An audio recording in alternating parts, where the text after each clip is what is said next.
Everyone, आप सभी का स्वागत है मेरे चैनल जिसका नाम है मिसेस आनंद क्लासेस और मैं हूँ स्मृति।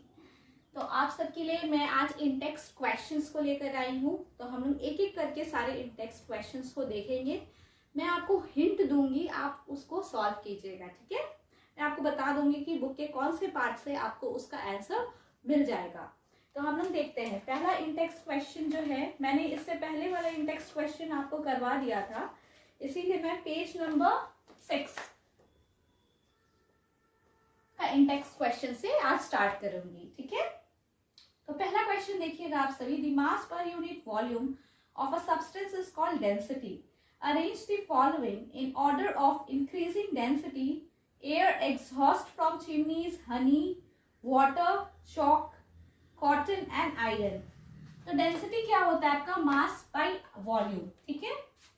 तो एक चीज हम लोग बोल सकते हैं कि density is directly proportional to mass. जिसका मास ज्यादा होगा उसका डेंसिटी भी ज्यादा होगा। तो इसमें से आप देखिए सबसे कम डेंसिटी किसका, सबसे कम मास किसका होगा? एयर का, ठीक है। फिर उसके बाद किसका होगा? एग्जॉस्ट फ्रॉम चिमनीज,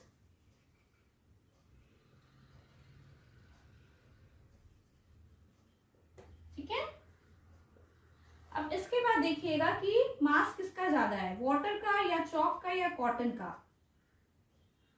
इसके बाद जो होगा वो होगा कॉटन, ठीक है। इसके बाद किसका होगा? वाटर। वाटर के बाद मास किसका होगा? हनी। हनी के बाद किसका होगा? चॉक। और सबसे ज्यादा किसका मास होगा? आयरन। तो सबसे ज्यादा डेंसिटी भी आयरन का होगा, ठीक है। आप सभी को समझ में आ रहा है? डेंसिटी मास बाय वॉल्यूम होता है। डेंसिटी तब डायरेक्टली प्रोपोर्शनल होगा मास का। तो सबसे ज्यादा मास किसका होगा? आयरन का। देखिए कॉटन का मास एग्जॉस्ट से थोड़ा ज्यादा होगा पर वाटर से तो कम होगा, इसीलिए कॉटन पहले आएगा, वाटर बाद में, ठीक है। नेक्स्ट क्वेश्चन देखेंगे, question number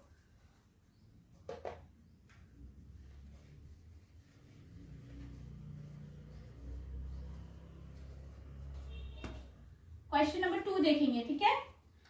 tabulate the differences in the characteristics of states of matter. पहला तो स्टेट्स ऑफ मैटर क्या होता है, हम लोग ने क्या पढ़ा था लास्ट क्लास में?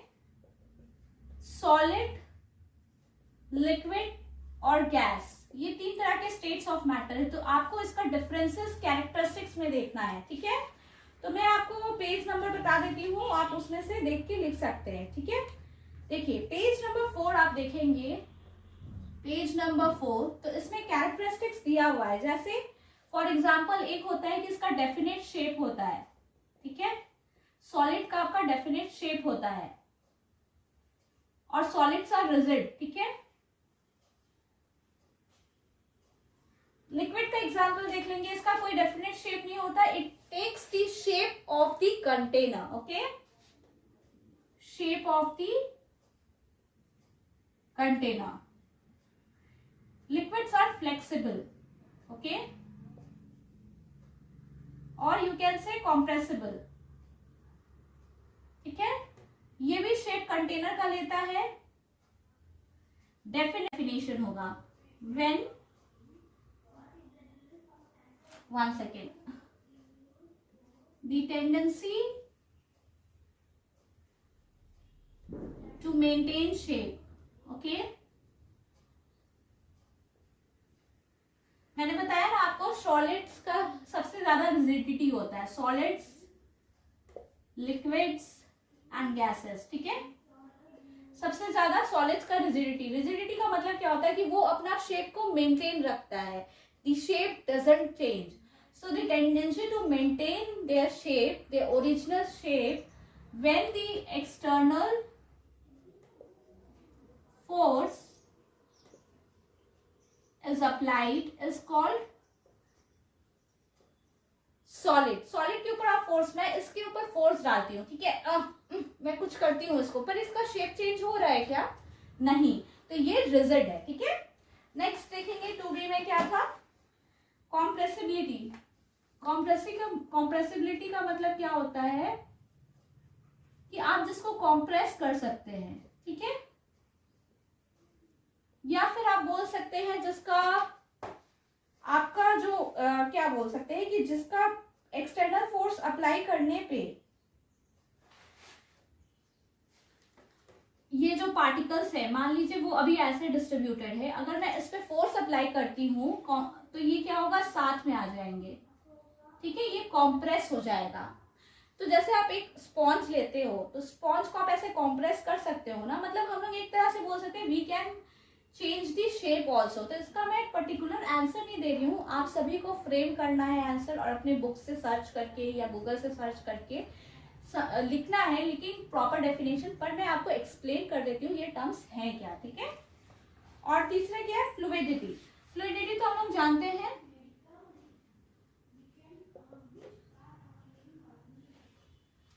the flow of liquids and gases is known, anything which can flow is called fluidity, okay। ऐसे हमारे लिक्विड्स और गैसेस फ्लो कर सकते हैं तो उसको फ्लूइडिटी बोलते हैं। तो इसको अगर डेफिनेट टर्म्स में आपको लिखना है, द पार्टिकल्स लिख सकते हैं आप, the particles which can flow, okay, उसको बोलते हैं fluidity.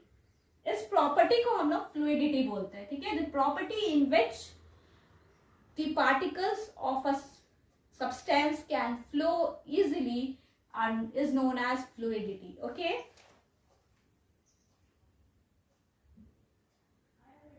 filling of a gas cylinder का मतलब क्या होता है, जैसे ये आपका सिलेंडर है, इसको हम लोग फिल कैसे कर सकते हैं, ये क्या होता है ना, गैसेस में जो पार्टिकल्स होते हैं वो उनमें काइनेटिक एनर्जी बहुत ज्यादा होता है, ठीक है, तो वो बहुत ज्यादा वाइब्रेट करते हैं, ठीक है। तो अगर हम लोग इसमें डालेंगे तो ये सिलेंडर में ऑक्यूपाई कर लेंगे सारे पार्टिकल्स, तो ये गैस फील हो जाएगा, ठीक है। और गैसेस का जो टेंडेंसी होता है वो कॉम्प्रेसिबल होते हैं, इसलिए we can fill a gas cylinder, okay, because of the property of compressibility. Gases are highly compressible, okay. आप सभी को समझ में आ रहा है ना मैं क्या बताना चाह रही हूँ। गैसेस हाईली कॉम्प्रेसिबल होते हैं, that's why we can fill a gas cylinder, okay. तो अगर आप इसको आंसर लिखना चाहते हैं तो आप यहां से पैराग्राफ से लिख सकते हैं। देखिए मैं आपको बताती हूँ, देखिए मैंने जो अभी आपको बताया वही है। Due to its high compressibility large volumes of a gas can be compressed into a small cylinder. मतलब जो हमारे जो पार्टिकल्स होते हैं ना वो बहुत ही कॉम्प्रेसिबल होते हैं गैस के, तो उसको हम लोग कॉम्प्रेस कर सकते हैं और कोई भी सिलेंडर जो स्मॉल है या बड़ा है किसी भी चीज में फिल कर सकते हैं, ठीक है। बहुत ज्यादा गैस क्वांटिटी को भी हम लोग एक स्मॉल चीज में फिल कर सकते हैं, ठीक है, बेसिकली वही है। और नेक्स्ट क्वेश्चन क्या है आपका, शेप। शेप क्या होता है, ये बहुत इजी है, मैं आपको नहीं बताऊंगी। Kinetic energy and density. Density तो अभी हमने पढ़ा है, density is mass per unit volume. और काइनेटिक एनर्जी क्या है, काइनेटिक एनर्जी जो मूविंग पार्टिकल का एनर्जी होता है, ठीक है, the energy the moving particles, the energy possessed by the moving particles is known as the kinetic energy, okay, in simple words। तो अब हम लोग देखेंगे क्वेश्चन नंबर 3, ओके।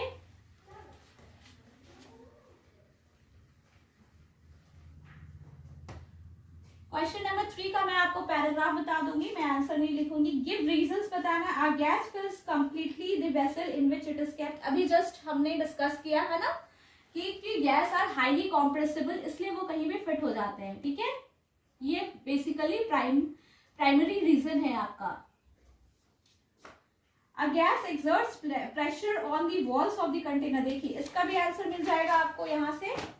क्यों एक्सर्ट करते हैं, क्योंकि आप का जो पार्टिकल्स होता है गैसेस का, उसका जो स्पीड होता है ना पार्टिकल्स का, वो हाई स्पीड में मूव करते हैं।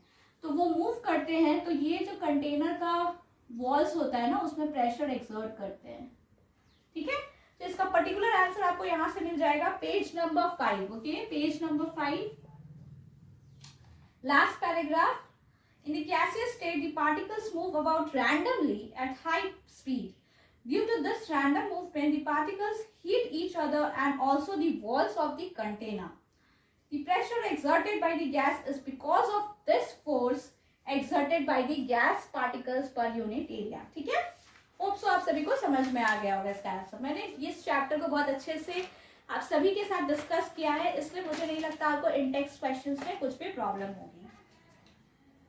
अब wooden table should be called a solid, ये बहुत इजी है, मैं नहीं बताऊंगी क्यों सॉलिड बोलते हैं। We can easily move our hand in air, but to do the same through a solid block of wood we need a karate expert. ये भी बहुत इजी है, मैं एक हिंट दे देती हूँ।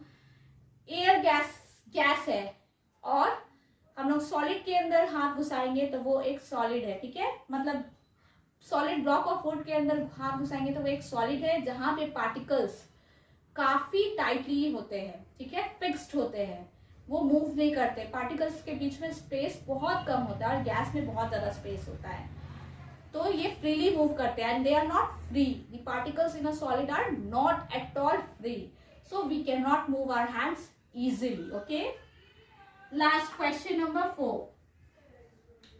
Liquids generally have lower density as compared to solids, but you must have observed that ice floats on water. Find out why. क्यों ice float करता है water पे? क्यों? बताइए मुझे। आप सभी को बताना है मुझे ice क्यों float करता है। ठीक है, तो इसका आंसर आप मुझे सर्च करके बताएंगे। तो नेक्स्ट हम लोग इन टेक्स्ट क्वेश्चंस पे जाएंगे।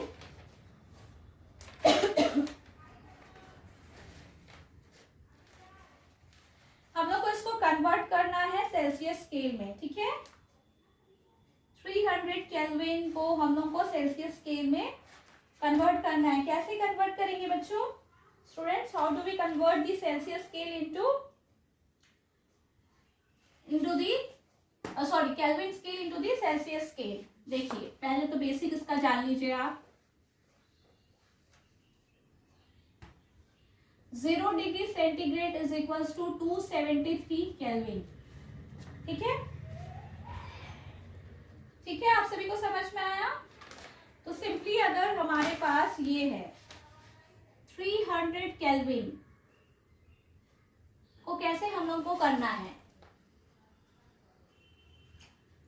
0 डिग्री सेंटीग्रेड आपका 273 केल्विन होता है, तो 300 केल्विन कितना होगा? इसमें से 273 को माइनस कर लीजिए, ठीक है, तो पता चल जाएगा कितना डिग्री सेंटीग्रेड होता है, ठीक है। 0 से तो ज्यादा ही होगा, ये कितना आ जाएगा?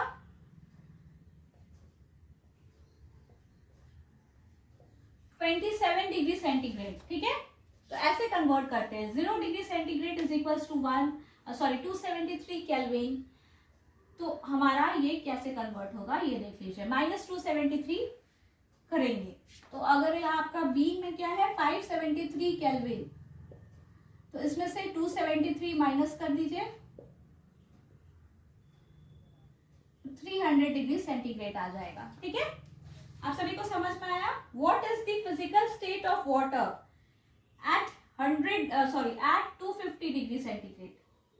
तो आप सभी को पता है कि water boils at 100 degree centigrade, ठीक है। तो 100 डिग्री सेंटीग्रेड के बाद वाटर का स्टेट क्या हो जाएगा? गैस, ठीक है। तो 250 डिग्री पे भी गैसियस स्टेट पे ही होगा। और 100 डिग्री सेंटीग्रेड पे क्या होगा? 100 डिग्री सेंटीग्रेड पे बॉइलिंग स्टार्ट हो जाता है, ठीक है। तो जो वाटर का स्टेट होगा लिक्विड प्लस गैस दोनों होगा, ठीक है। आप सभी को समझ में आ रहा है? मैं बहुत ही सिंपल तरीके से आप सभी को बता रही हूँ ताकि आपका कॉन्सेप्ट क्लियर हो सके, ठीक है। तो हम लोग क्वेश्चन नंबर 3 देखेंगे।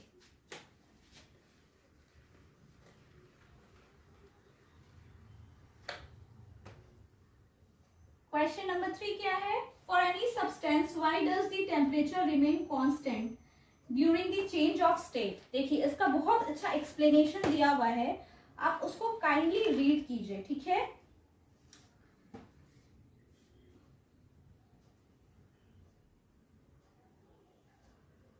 On increasing the temperature of solids, the kinetic energy of the particles increases. Due to the increase in the kinetic energy, the particles start vibrating with greater speed. The energy supplied by heat overcomes the forces of attraction between the particles. The particles lift their a stage is reached when the solid melts and is converted to solids. देखिए इसका जो mainly consider होता है ना, यहाँ पे से आप देख सकते हैं पैराग्राफ पेज नंबर 7 पैराग्राफ में ये देखिए, when a solid melts its temperature remains the same, so where does the heat energy go. ठीक है, when we continue heat the beaker, that is we continue to supply heat, this heat gets used up in changing the state by overcoming the forces of attraction। मैंने ये ना paragraph आपको इसलिए बताया ताकि आपको कॉन्सेप्ट क्लियर हो।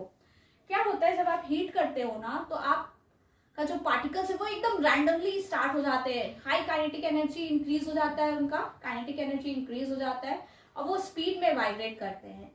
Speed में वाइब्रेट करने की वजह से वो उनका जो फोर्स ऑफ अट्रैक्शन होता है सॉलिड पार्टिकल्स के बीच में वो ब्रेक हो जाता है, वो कम हो जाता है।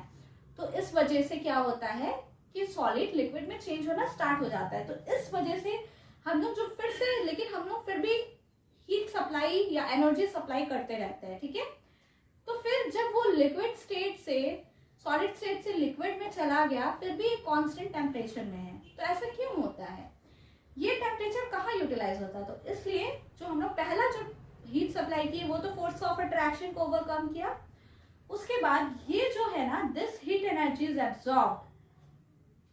ये क्या होता है ना, जो कंटेंट्स होता है आपके बीकर में उसमें छिप जाता है ये हीट एनर्जी। ठीक है, और वो लेटेंट हीट के नाम से जाना जाता है। The word latent means hidden. Okay, ये पैराग्राफ आप पढ़ लीजिएगा। The amount of heat energy that is required to change 1 kg of a solid into liquid at atmospheric pressure at its melting point is known as the latent heat of fusion। ठीक है, at this temperature और उसके आगे का paragraph भी समझ लीजिए, जो लिक्विड से गैसियस में चेंज होता है। When we supply heat energy to water, particles starts moving even faster. At a certain temperature, a point is reached when the particles have enough energy to break free from the forces of attraction of each other. Similarly to the solid, same चीज दिया है। Okay? At this temperature, the liquid starts changing into gas. The temperature at which a liquid starts boiling at the atmospheric pressure is known as its boiling point. Boiling is a bulk phenomenon. Particles from the bulk of liquid gain enough energy to change into vapor state। सब में यही होता है, अगर आप solid से liquid में change करेंगे तो वो क्या होता है ना, जो दिस टेम्परेचर, जो पॉइंट में आपका टेम्परेचर कांस्टेंट हो जाता है, तो वहाँ पे कहाँ जाता है आपका हीट एनर्जी, वो जो बीकर का कंटेंट्स है या फिर किसी भी कंटेनर का कंटेंट्स में हीटन हो जाता है। ठीक है, तो ये इसका आंसर होगा। Suggest a method to liquefy atmospheric gases. Simply आप जो effect of change of pressure है, ठीक है, effect of change of pressure, इसमें से आपको इसका आंसर मिल जाएगा। ठीक है, यहाँ पे देखिए बहुत अच्छे से दिया हुआ है पैराग्राफ पेज नंबर 8 पैराग्राफ में देखिए, applying pressure and reducing temperature can liquefy gases. ठीक है, सिंपल। तो लास्ट इन टेक्स्ट क्वेश्चन का पार्ट हम लोग देख लेते हैं। Why does a desert cooler cool faster better on a hot dry day? Okay, बहुत अच्छा क्वेश्चन है। बताइए आप सभी, ऐसा क्यों होता है? हमारा जो कूलर है वो जल्दी क्यों कूल होता है हॉट ड्राई डे में? तो देखिएगा, इसमें हमारा जो कूलर होता है ना, उसके अंदर हम लोग वो क्या बोलते हैं, वो पार्टिकल्स होते हैं, वो सब्सटेंस होता है जो एब्जॉर्ब करता है आपके, हमारे कूलर के अंदर वाटर होता है और वो सब्सटेंस से वो कवर रहता है 3 साइड्स में। ठीक है, तो अगर वो हॉट एयर को लेता है, ठीक है, हॉट एयर को लेकर वो क्या करता है, हॉट एयर को लेने के बाद रूम का टेम्परेचर को एवोपरेट हो जाता है, वो हॉट एयर को लेता है, वो एवोपरेट हो जाता है और जब फैन से निकलता है ना तो कूल एयर निकलता है।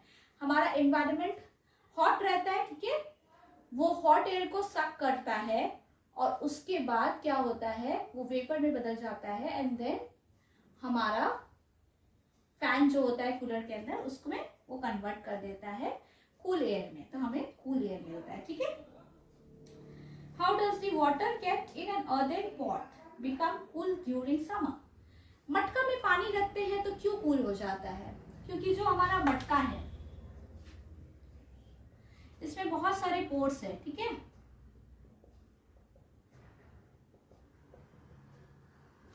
तो हम लोग इसमें जो वाटर रखते हैं ना, ये वाटर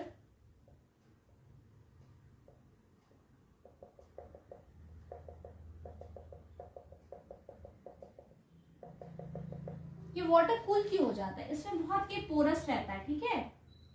तो क्या होता है, ये सब करता है हॉट एयर को और उसको फिर एवोपोरेट करता है, तो अंदर का जो वाटर होता है ना वो कूल हो जाता है। मैंने आपको बताया था ना क्या होता है, देखिए आफ्टर अगर आप स्प्रिंकल करते हैं जैसे रूफ में या ओपन ग्राउंड में, तो वेपराइजेशन होता है, तो वो सरफेस को कूल कर देता है, ठीक है। सिमिलरली इसमें भी वही फेनोमेना होता है, इसमें पोर्स होता है, ठीक है। इसमें पोर्स होता है ना, इसके कारण ये इसको कूल कर देता है।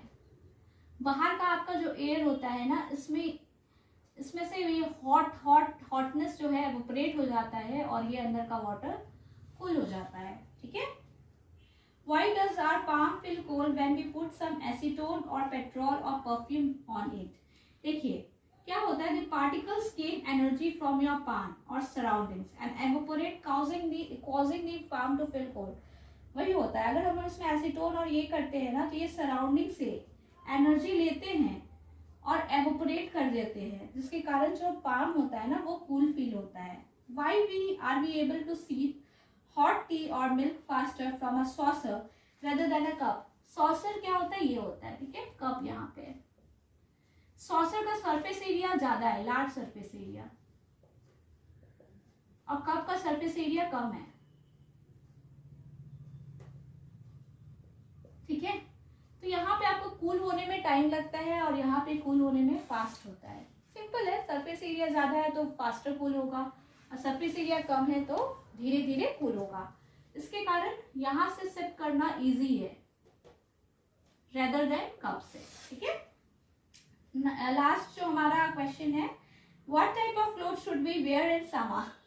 ये तो सभी को पता होगा कि किस टाइप के क्लोथ्स को हमें पहनना चाहिए। We should always wear, try to wear cotton clothes. क्यों भाई, ऐसा क्या है खास कॉटन क्लोथ्स पे? जब हम लोग का when we sweat, okay, when we sweat, तो जो हमारे पोरस होते हैं ना कॉटन क्लोथ्स को एब्जॉर्ब कर लेते हैं, तो इसके कारण जो हमारा बॉडी है ना वो कूल ठंडा कूल फील करता है, ठीक है। सिमिलरली जैसे ये हमारा अर्दन पॉट है, मटका होता है, गर्मी में बोलते हैं ना घड़ा का पानी पीने से एकदम ठंडा लगता है, तो वैसे ही वो एब्जॉर्ब कर लेता है एनर्जी सराउंडिंग से। एब्जॉर्ब करने के बाद हमारा जो वाटर है वो कूल हो जाता है। तो इस तरीके से ये सब कुछ होता है। सरफेस से हम लोग सराउंडिंग से एनर्जी को एब्जॉर्ब करते हैं और उस वजह से जो हमारा वाटर होता है वो कूल हो जाता है, ठीक है। तो आप सभी को इस सब का क्वेश्चन का मैंने आंसर बता दिया है। तो मैंने हिंट दिया है, मैंने प्रॉपरली आपको आंसर नहीं बताया, मैंने बस रीजन बताया है। तो आप सभी अगर इस पार्ट को अच्छे से पढ़ेंगे तो ये सारे क्वेश्चंस आपके हो जाएंगे, ठीक है। मटका में क्यों होता है? क्योंकि मटका में पोर्स होते हैं, तो वो सराउंडिंग से जो हॉट एनर्जी को लेता है ना, वो पोर्स के कारण अंदर का सरफेस कूल हो जाता है। इसके कारण हमारा सराउंडिंग से जो एनर्जी एब्जॉर्ब करते हैं उसके कारण हमारा क्या होता है बताइए, वाटर अंदर का कूल हो जाता है, ठीक है। देखिए इसमें आप पैराग्राफ में देख सकते हैं, during summer we perspire more because of the mechanism of our body which keeps us cool. We know that during evaporation the particles at the surface of the liquid gain energy from the surroundings or body surface and change into vapor. The heat energy equal to the latent heat of vaporization is absorbed from the body, leaving the body cool. Cotton, being a good absorber of water, helps in absorbing the sweat and exposing it to the atmosphere for easy evaporation. Similarly यही process है, evaporation process के कारण हमें cool लगता है, हमें ठंड लगती है, हमें मटका का पानी ठंडा लगता है, डेजर्ट जल्दी कूल होता है, या फिर कॉटन क्लोथ से हमें अच्छा रिलैक्स फील होता है। क्योंकि ऐसे ही होता है, मटका के अंदर, मटका में पोर्स सराउंडिंग से एनर्जी लेते हैं, ठीक है, फिर एवोपोरेट हो जाते हैं तो अंदर का सरफेस को कूल छोड़ देते हैं, ठीक है, वाटर कूल हो जाता है। होप सो आप सभी को समझ में आ रहा हो मैं क्या बताना चाहती हूँ। अगर आपको मेरा क्लास मिसेस आनंद क्लासेस अच्छा लग रहा हो तो kindly subscribe to my channel Mrs Anand classes और मैं नेक्स्ट चैप्टर लेके आने वाली हूँ जल्दी आप सभी के साथ, क्योंकि मुझे पता है आप सभी का फाइनल एग्जामिनेशन स्टार्ट हो रहा है. Thanks a lot for watching my video. Thank you so much.